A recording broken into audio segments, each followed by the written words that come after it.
En el Evangelio de nuestro Señor Jesucristo según Lucas, capítulo 13, los versículos del 22 al 24. Pasaba Jesús por ciudades y aldeas enseñando, mientras se encaminaba a Jerusalén. Alguien le preguntó: Señor, ¿son pocos los que se salvan? Él les dijo: esforzaos a entrar por la puerta angosta, porque os digo que muchos intentarán entrar y no podrán.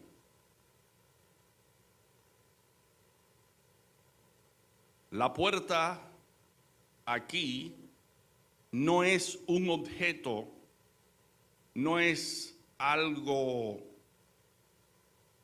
que no contenga vida en sí misma. La puerta aquí es el Señor Jesucristo.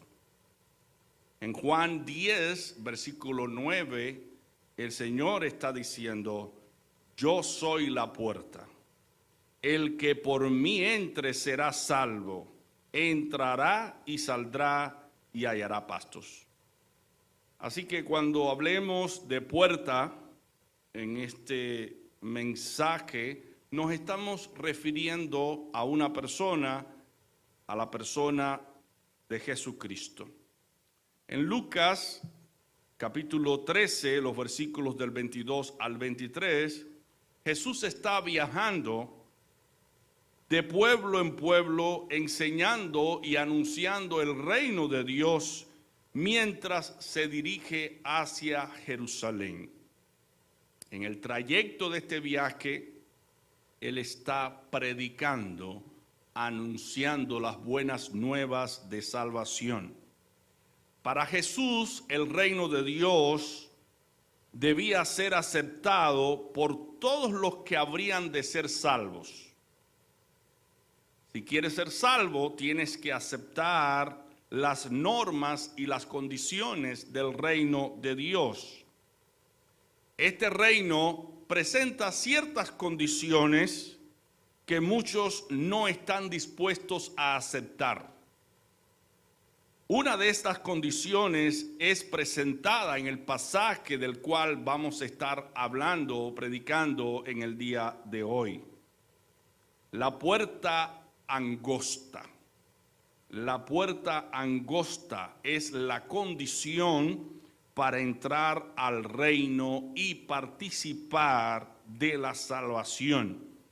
El llamado de Jesús es hacia una fe activa y comprometida. Todo aquel que quiera ser salvo tiene que entrar por una puerta angosta, una puerta estrecha, y esa puerta es Jesucristo.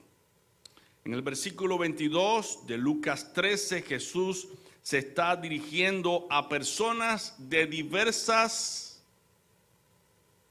aldeas o lugares, mostrando que su mensaje es para todos. Mientras Él caminaba, mientras Él andaba, predicaba el evangelio a todas las personas que Él encontrara en su camino, fuese judío o no. Él predicaba en Galilea, y Galilea era un lugar donde los gentiles con prioridad frecuentaban.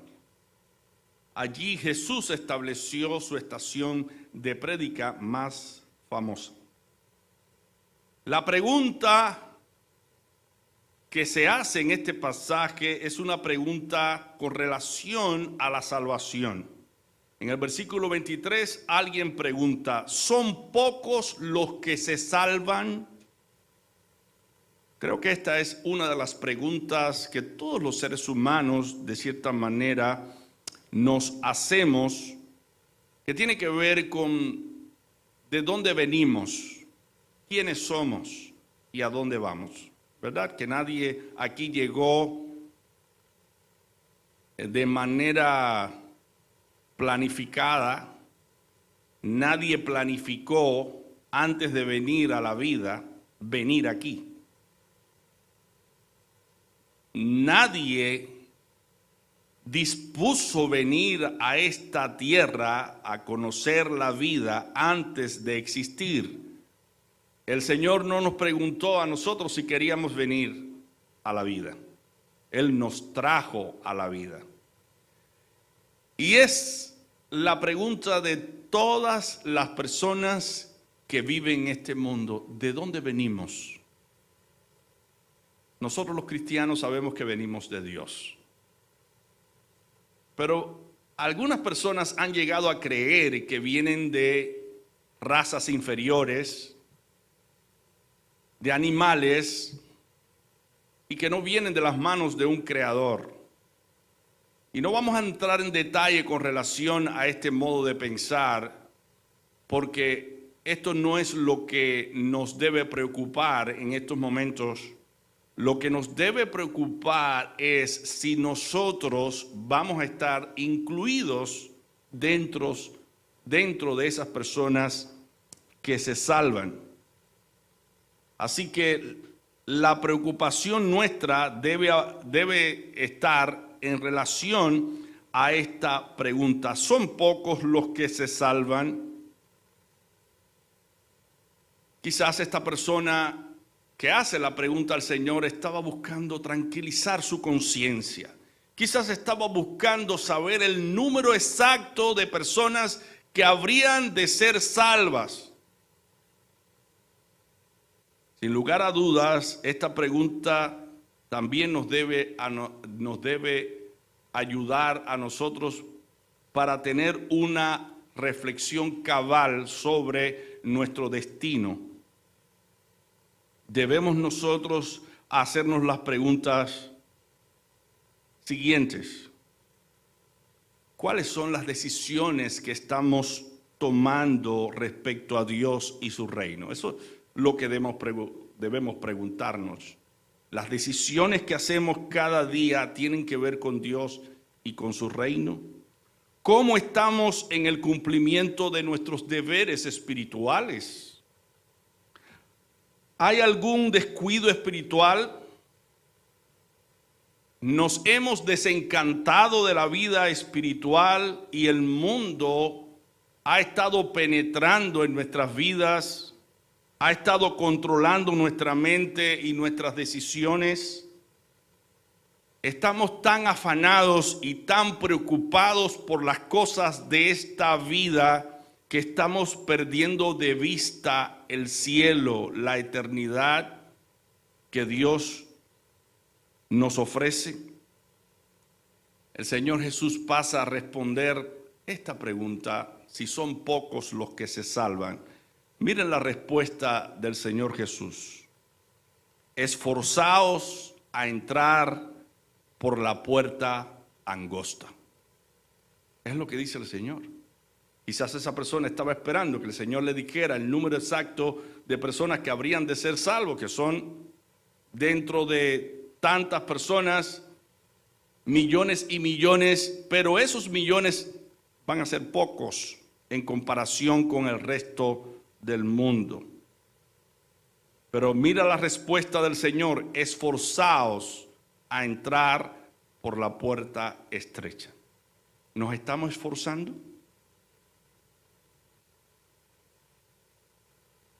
¿Nos estamos interesando por entrar por la puerta estrecha? La palabra esfuerzo significa aplicación de energía, dedicación o trabajo para lograr un objetivo o superar un obstáculo. Implica una inversión consciente de fuerza física, mental o emocional y suele sugerir perseverancia y constancia.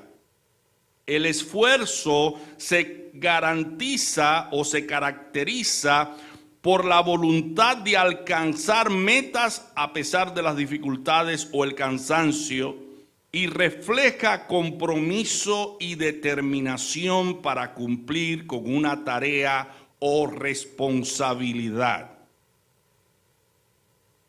Dice el Señor: esforzaos. Esta es la definición de esforzarse.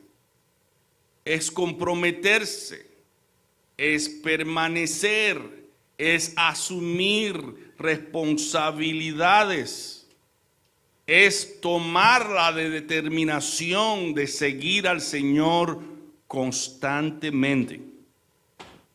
Por ejemplo, Dios le dijo a Josué, en Josué 1, del 6 al 7, esfuérzate y sé valiente, porque tú repartirás a este pueblo como heredad la tierra que juré a dar a sus padres. Solamente esfuérzate y sé muy valiente, cuidando de obrar conforme a toda la ley que mi siervo Moisés te mandó. No te apartes de ella, ni a la derecha ni a la izquierda, para que seas prosperado en todas las cosas que emprendas. Josué 1:9. Mira que te mando que te esfuerces y seas valiente, no temas ni desmayes, porque Jehová tu Dios estará contigo donde quiera que vayas. Josué debía trabajar con dedicación. Josué debería superar obstáculos que se iban a presentar. Debía ser valiente. Esto no significa que en algún momento no tengamos miedo. Eso significa actuar a pesar del temor, enfrentando la situación, pero confiando en la mano poderosa de Dios que está a nuestro favor. Entonces, Josué debía esforzarse. Dios le dijo, esfuérzate, sé valiente, yo estaré contigo. Y es lo mismo lo que el Señor nos está diciendo a nosotros, que nos esforcemos, que seamos valientes, que entremos por la puerta estrecha, la puerta angosta. Eso implica abstenerse de muchas cosas que son nocivas para nuestra edificación espiritual. Eso implica asumir el rol que Dios nos ha dado de seguirle, de amarle, de perseverar a su lado. Así que esforzarse es parte de la carrera cristiana. Esforzaos a entrar por la puerta estrecha, dice el Señor. No se trata solo de un esfuerzo físico, sino de una disposición sincera del corazón. La palabra sugiere aquí perseverancia, dedicación, poniendo todo empeño, poniendo toda la fe en Jesús. Debemos hacer todo lo que hacemos, pero con la constancia y la perseverancia que Él desea. Ahora, ¿por qué debemos esforzarnos? ¿Por qué debemos esforzarnos? Porque la puerta es estrecha, es angosta. Da la idea de que hay que hacer un esfuerzo tremendo para entrar por esa puerta estrecha. El pasaje lo dice. ¿Hay dificultad en entrar por esa puerta estrecha? Sí, hay dificultades. Pueden existir prisiones, pueden existir traiciones, pueden existir penas, pueden existir también abandonos, puede existir abstinencia de cosas que amamos, que queremos, pero que no convienen para nuestra alma y nuestra edificación.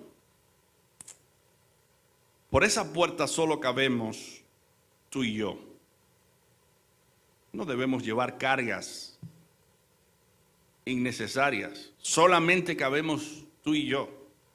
Eso significa que todo peso, toda carga, todo pecado, toda iniquidad, toda maldad debe quedar fuera.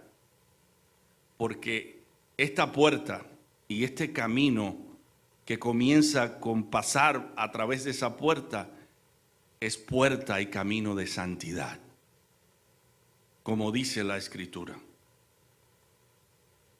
El camino de la fe requiere sacrificio. El camino de la fe requiere renuncia y un compromiso genuino no es una vida cómoda ni acomodada, sino es una vida de sacrificio, de entrega, de renunciación. Dice el Señor, el que quiera seguir en pos de mí, niéguese a sí mismo, tome su cruz cada día y sígame. Eso quiere decir que muchas veces nosotros vamos a estar en el dilema de cumplir con la voluntad de Dios o cumplir con nuestra propia voluntad. Y debemos ser valientes y abstenernos de darle oportunidad a nuestra propia voluntad para hacer la voluntad de Dios. Así que el camino, la puerta que lleva a la salvación es estrecho. Pero dice el Señor que la puerta, que hay una puerta ancha, esa puerta ancha es por la que transitan el resto de las personas. Es el camino fácil y cómodo, pero que no conduce a la vida eterna. La puerta estrecha conduce a la vida eterna, pero la puerta ancha, que es la puerta del mundo, es fácil, es cómoda. Esta puerta te conduce al infierno, no a la vida eterna. Así que el camino cristiano es de valientes. Dice la Escritura en Mateo 11:12, desde los días de Juan el Bautista hasta ahora, el reino de los cielos sufre violencia y los violentos, los valientes lo arrebatan.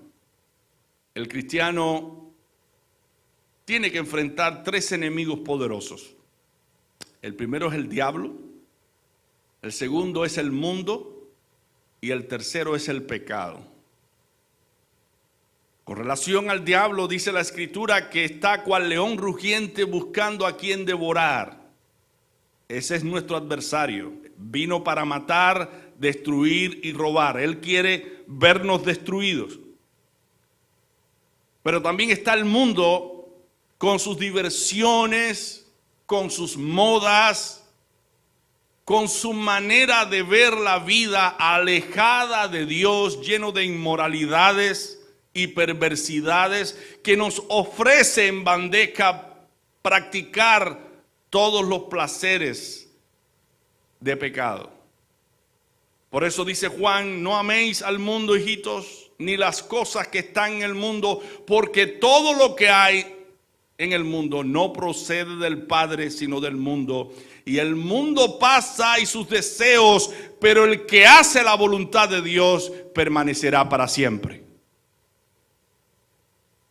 Pero está el otro enemigo, aparte del mundo y del diablo, que es el pecado, la naturaleza pecaminosa. Dice Romanos 6, ¿qué pues diremos? ¿Perseveraremos en el pecado para que la gracia abunde? En ninguna manera, porque los que hemos muerto al pecado, ¿cómo viviremos aún en él? Pablo anticipa una posible objeción. Si la gracia de Dios perdona el pecado, ¿significa que debemos seguir practicando el pecado para recibir más gracia? La respuesta de Pablo es no. Los creyentes han muerto al pecado en Cristo, lo que significa es que ya nosotros no debemos vivir conforme al pecado, conforme a nuestros deseos pecaminosos. No debemos vivir si ya estamos en Cristo. Sigue diciendo Pablo en Romanos 6 del 3 al 4. ¿O no sabéis que todos los que hemos sido bautizados en Cristo Jesús hemos sido bautizados en su muerte? Porque somos sepultados juntamente con Él para muerte por el bautismo, a fin de que como Cristo resucitó de los muertos por la gloria del Padre, así también nosotros andemos en vida nueva. Aquí Pablo está usando un simbolismo.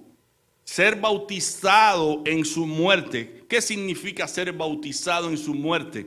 Es identificarnos con la muerte de Cristo, sepultando con él la vida vieja de pecado. Toda esa práctica pecaminosa, darle muerte. Así como Cristo resucitó de la tumba, así nosotros debemos resucitar hacia una vida nueva al encontrar a Cristo.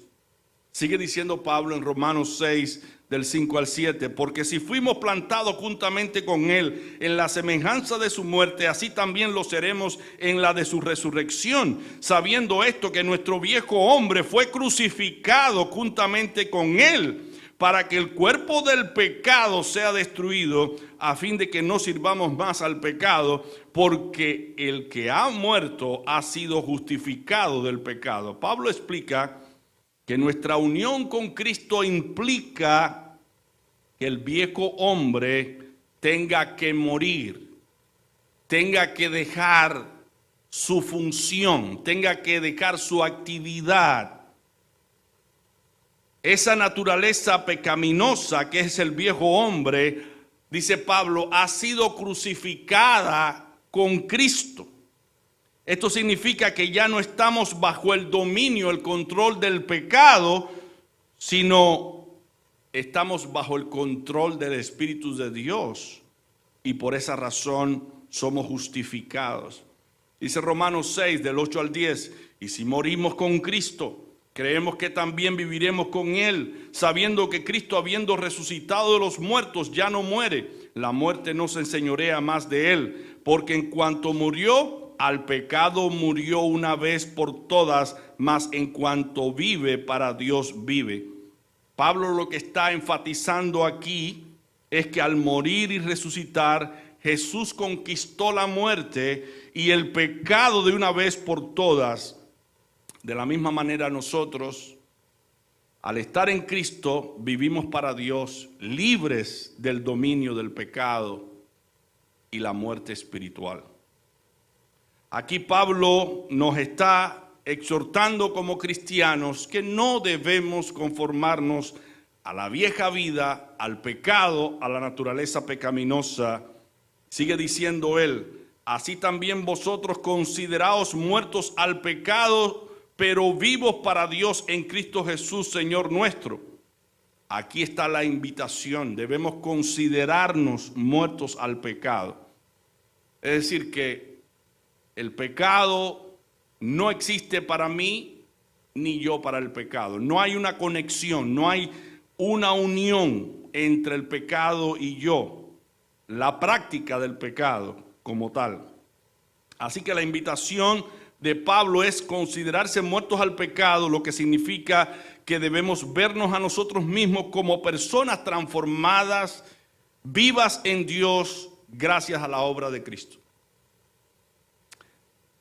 Continúa Pablo diciendo en Romanos 6 del 12 al 13, no reine pues el pecado en vuestro cuerpo mortal, de modo que lo obedezcáis en sus concupiscencias, ni tampoco presentéis vuestros miembros al pecado como instrumento de iniquidad, sino presentaos vosotros mismos a Dios como vivos de entre los muertos y vuestros miembros a Dios como instrumento de justicia. Pablo exhorta a los creyentes a no dejar que el pecado controle sus cuerpos. En lugar de ser instrumentos de iniquidad, ahora sus miembros deben vivir como instrumentos de justicia entregados a sus vidas, entregando sus vidas a Dios. En Romanos 6:14 dice Pablo, porque el pecado no se enseñoreará de vosotros, pues no estáis bajo la ley, sino bajo la gracia. O sea que en Cristo los creyentes están bajo la gracia, ya no bajo la ley. Esto significa que la gracia de Dios nos da el poder para vivir libres del pecado. En el versículo 15 dice, ¿qué pues? ¿Pecaremos porque no estamos bajo la ley, sino bajo la gracia? Dice Pablo, en ninguna manera.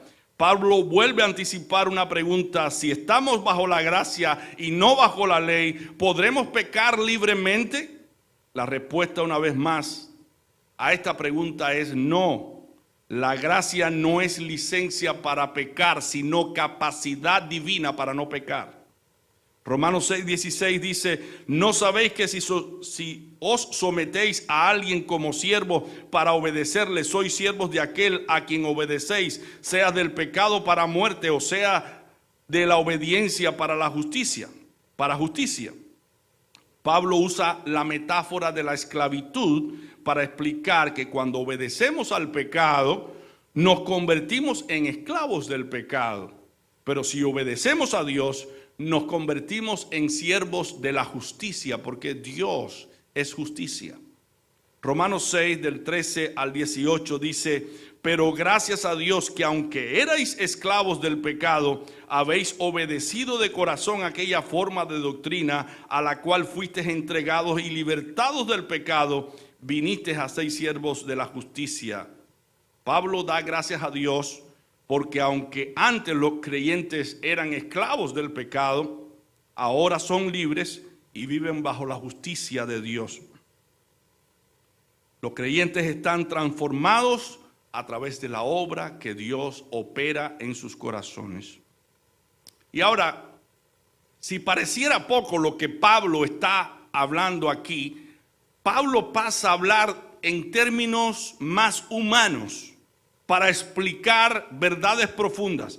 Y en el versículo 19 dice Pablo, hablo como humano, por vuestra humana debilidad, que así como para iniquidad presentasteis vuestros miembros para servir a la inmundicia y a la iniquidad, así ahora para santificación presentad vuestros miembros para servir a la justicia. Los creyentes deben dedicar sus cuerpos a Dios con el mismo fervor que antes ellos dedicaban cada miembro de sus cuerpos para servir al pecado. Ahora, como creyentes en Cristo, deben usar esos mismos miembros no para servir al pecado, sino para servir a Dios.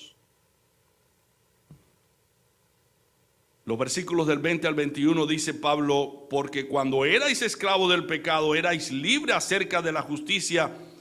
Pero ¿qué fruto teníais de aquellas cosas de las cuales ahora os avergonzáis? Porque el fin de ellas es muerte.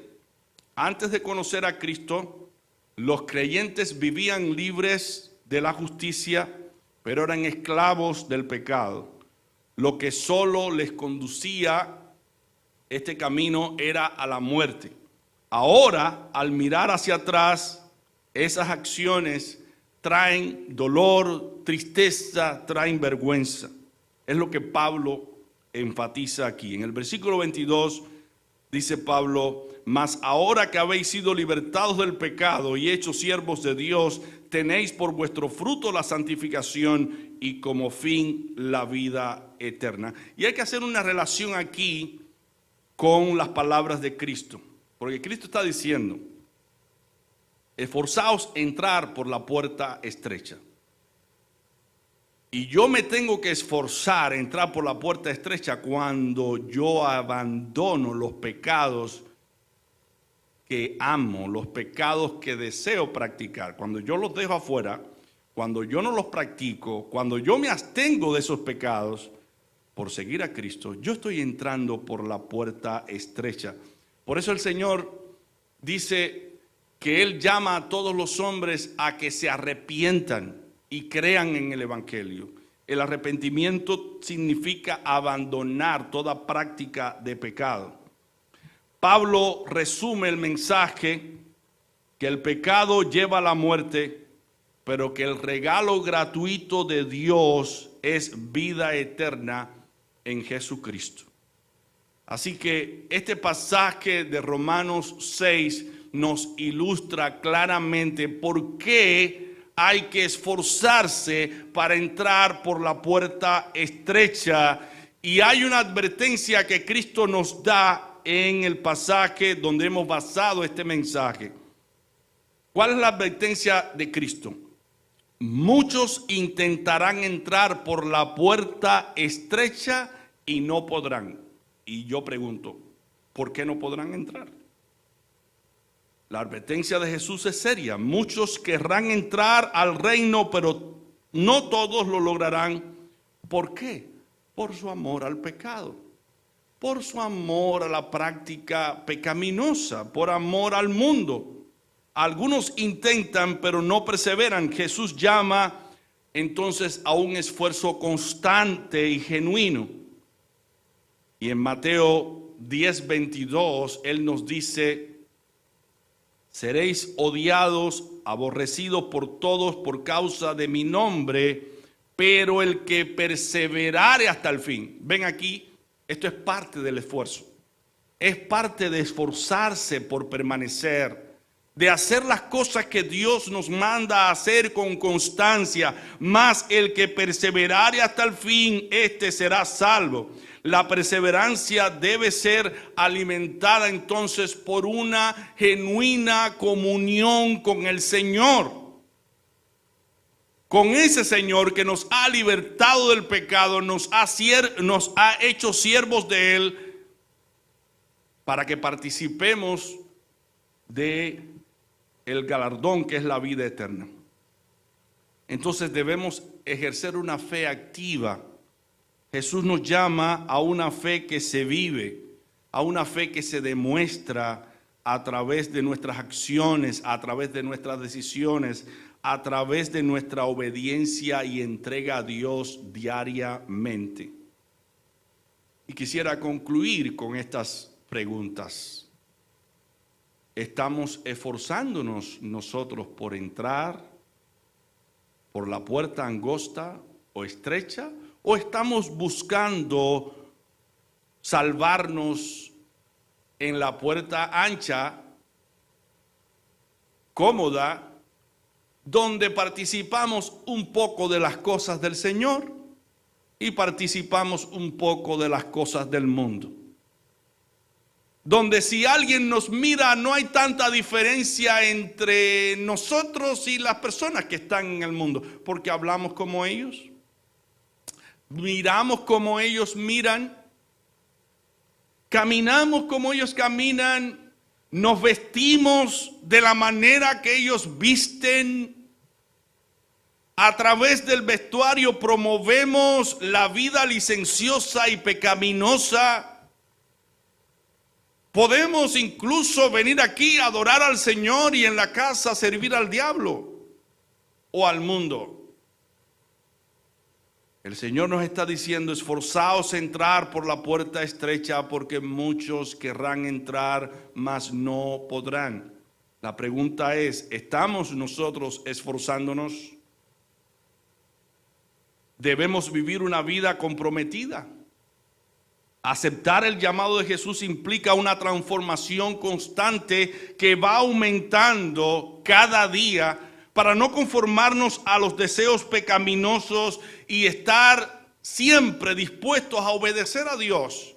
Y si cometemos algún pecado, como dice la Escritura, ir a Dios en arrepentimiento y fe, arrepintiéndonos de nuestros pecados. Señor, perdóname porque he pecado contra ti.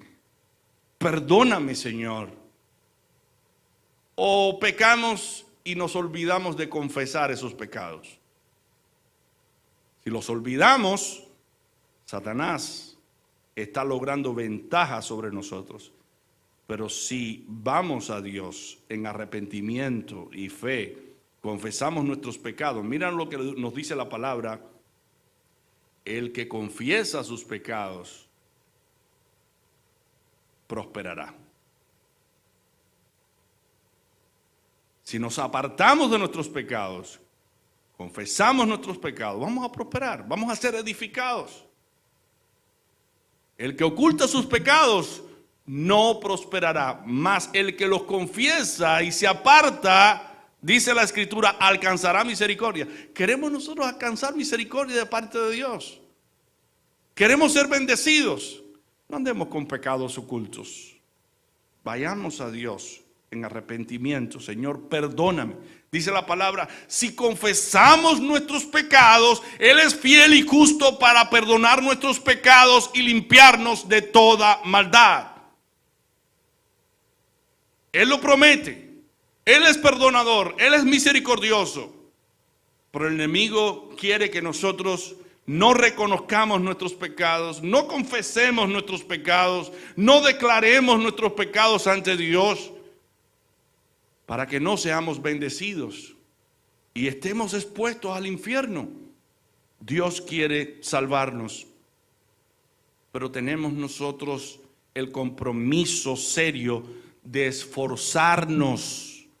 Esto implica hacer todo lo posible por agradar a Dios. Yo sé que sin la intervención de Dios nada es posible. Dios solamente está pidiendo de ti y de mí que estemos dispuestos, porque el resto lo hará Él. El poder de Dios, el poder del Espíritu de Dios hará las transformaciones que hay que hacer, pero tú y yo tenemos que estar dispuestos. Había un paralítico en Bethesda, que llevaba mucho tiempo esperando que alguien lo metiera en el estanque, porque de vez en vez venía un ángel y removía las aguas del estanque, y el que se metiera primero era sano. Pero el paralítico necesitaba que alguien lo cargara y lo llevara allí, corriera y lo llevara allí.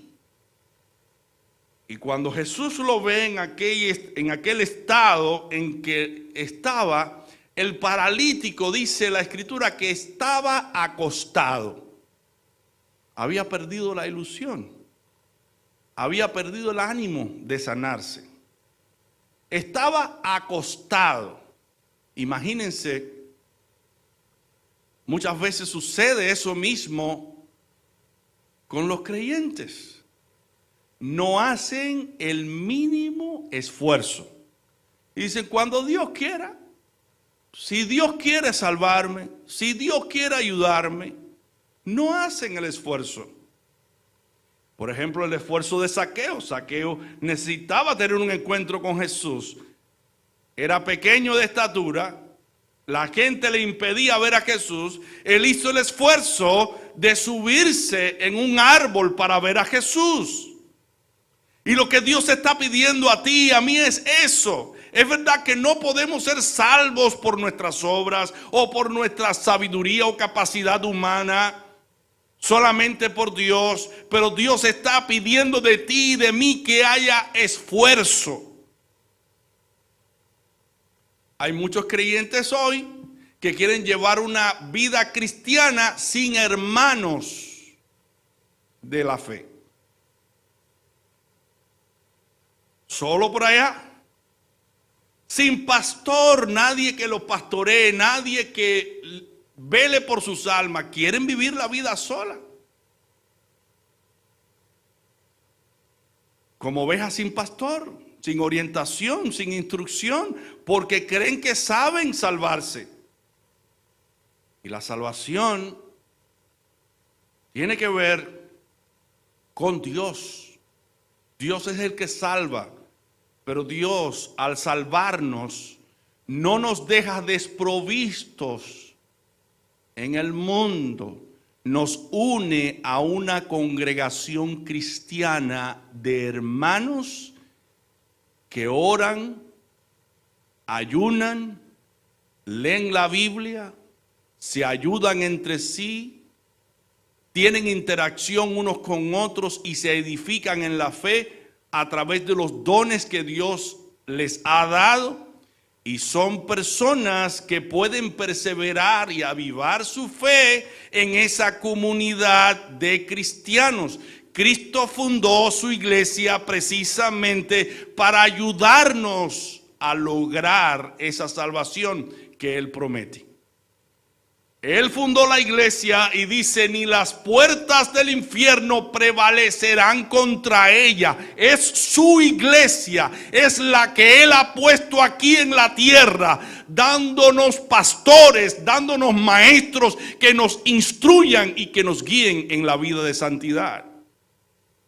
No concibamos que la vida cristiana se puede vivir en solitario. La vida cristiana se vive en comunión con otros creyentes y otros cristianos. Ustedes saben por qué pasa eso muchas veces, que nos quedamos rezagados. Por nuestros egoísmos. No queremos compartir lo que Dios nos ha dado con otros. No queremos servir en el pueblo de Dios, porque eso implica sacrificio, eso implica abstinencia, eso implica bajar la cabeza, bajar la cerviz, humillarse cuando hay que humillarse, pedir perdón cuando hay que pedir perdón, estar dispuesto a obedecer algún mandato, alguna orden que se nos da. No queremos esforzarnos. Y si hablamos de venir a la iglesia, vengo cuando yo quiera. Y si vengo a la hora que yo quiera. Hay compromiso. ¿Hay deseo de servir al Señor? La pregunta es, ¿me estoy esforzando? Dice el Señor, esforzaos. Si tu cuerpo el sábado no tiene deseo de venir a la iglesia, dile a tu cuerpo, hoy vas a ir a la iglesia. Díselo. Si tu cuerpo no tiene deseo de orar, tú dile, ahora vas a orar. Te obligo a orar. Si no tiene deseo de leer la Biblia, oblígalo a leer la Biblia. Esforzaos, esfuérzate. Las cosas no se logran si no hay esfuerzo, si no hay constancia, si no hay responsabilidad. Sí, es verdad. La gloria es para Dios. Dios es el que nos ayuda. Pero Dios mismo es el que te está poniendo todo lo que tú necesitas en la mesa para que tú comas, para que tú te alimentes, para que tú te proveas de estas cosas que Él te ofrece y puedas crecer espiritualmente. Él te ha dado todos estos medios, te ha dado la iglesia, la congregación donde te reúnes, te ha dado el medio de gracia, de la oración, el ayuno, la predicación de la palabra, la lectura de la palabra. Él te ha dado todos estos medios. Pero con relación a esto nos estamos esforzando. Realmente puedo decir hoy por hoy, que me estoy esforzando para crecer espiritualmente. Estoy decidiendo crecer espiritualmente. O estoy acostado como el paralítico de Betesda, esperando que alguien venga a salvarme, pero acostado sin hacer ningún tipo de esfuerzo. Así que debemos pensar en todo esto. Aunque el camino es estrecho, Jesús sigue siendo nuestra fortaleza. Aunque hay debilidades, Jesús sigue siendo nuestro gran pastor. Y Él dijo, he aquí yo estoy con vosotros todos los días hasta el fin del mundo. Él va a estar con nosotros para darnos fuerza, para darnos valor. Pero Él te dice a ti y a mí, esforzaos, entrar por la puerta estrecha. Que Dios les bendiga.